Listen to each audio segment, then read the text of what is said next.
Now back to downtown Los Angeles, where another car has been set on fire amid protests with police. Gil Avis overhead in Sky 5. Gil, where is this?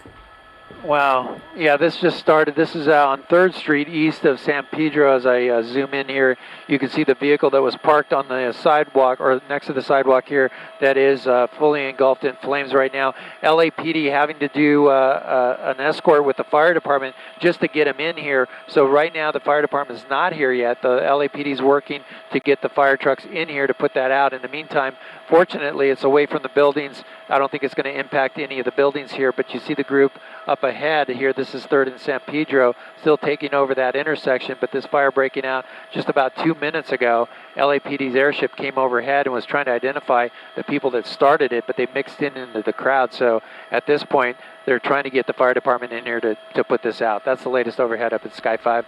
I'll send it back to you in the studio. All right, Gil, thank you. We're going to hold the picture as tonight we have Mayor Karen Bass on the phone as the protesters are again taking to the streets on a 4th straight night. Good evening, Madam Mayor. What is your message to Angelenos tonight?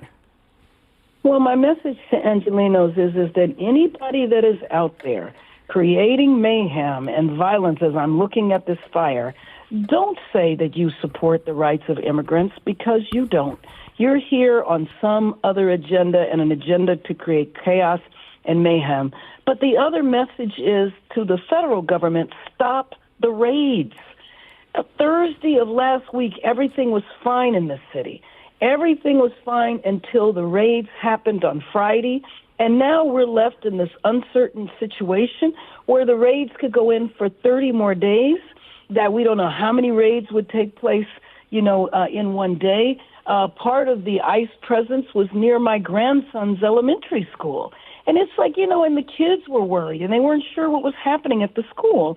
And so, this kind of stuff is just completely unnecessary. And then after you instigate the problem, then you say, well, I want to come in and save it by bringing the National Guard. The National Guard was not needed and is not needed now.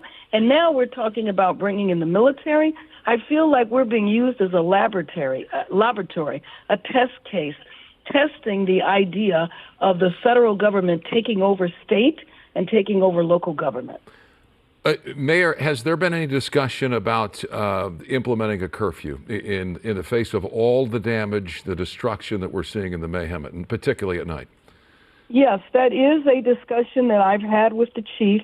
Right now, we don't want to do that. There's one thing that you have to think about. If you institute a curfew, then you also have to arrest everybody that's in the area. And so it's easier said than done. It was something that we are in discussion about, though. If it's needed, we will absolutely do it. But at this point in time, we don't think so. If you look at the crowds tonight compared to the crowds last night, things are getting better. It's even hard for me to say that, considering I'm sitting here looking at a fire right now.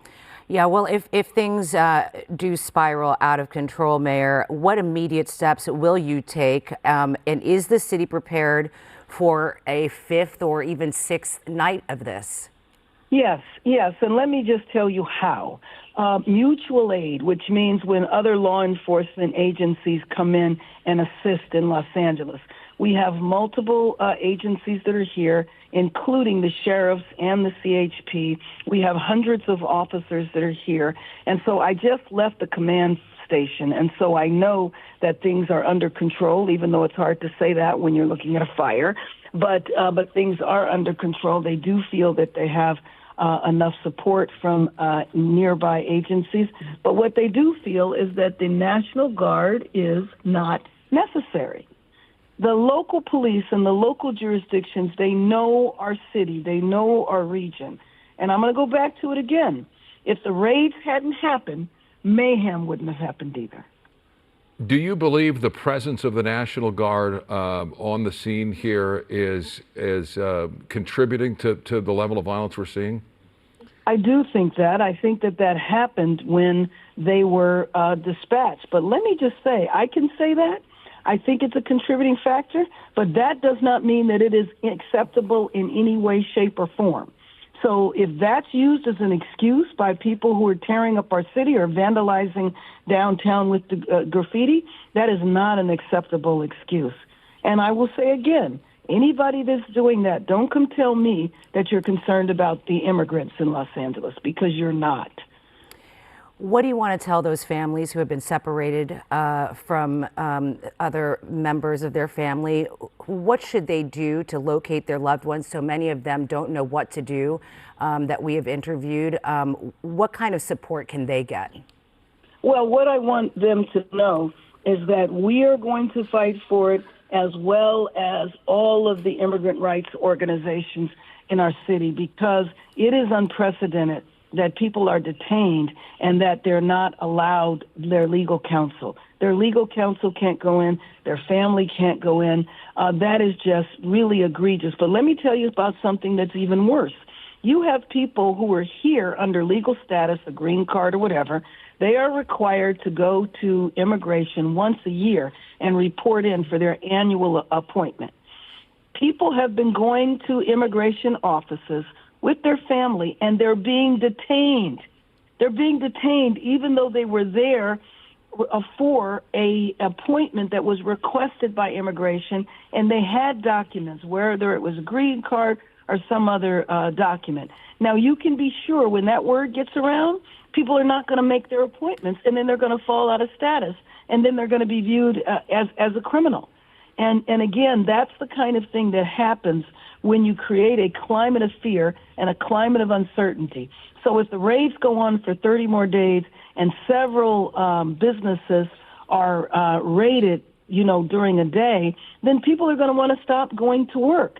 The president put out a tweet on Saturday, congratulating the National Guard for making the city safe and quelling the violence. The National Guard hadn't even been deployed. There was no National Guard here on Saturday night. They didn't come until early Sunday morning. So that's why I feel like we're an experiment, that the administration is testing out a few theories about taking over power.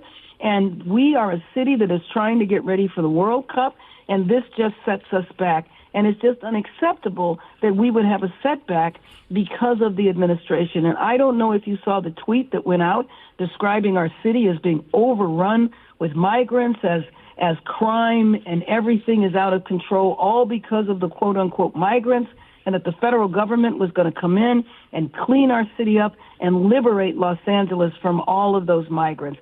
That is a despicable way to describe Los Angeles. And we are a city that is going to stand together. We are not going to allow people to divide us, and we are going to reject those depictions of our great city. Mayor, you have said that the migrant labor force, if this continues, will essentially be afraid to go to work, and that could essentially have a ripple effect on the broader economy? Absolutely, it can. And by the way, these Angelenos are not migrants. These are people that have been living here for years. But you know that there are certain industries in our city where the majority of the workforce are immigrants. So you have people that are going to be afraid to show up. Even if they have legal status, they might have family members that don't have legal status.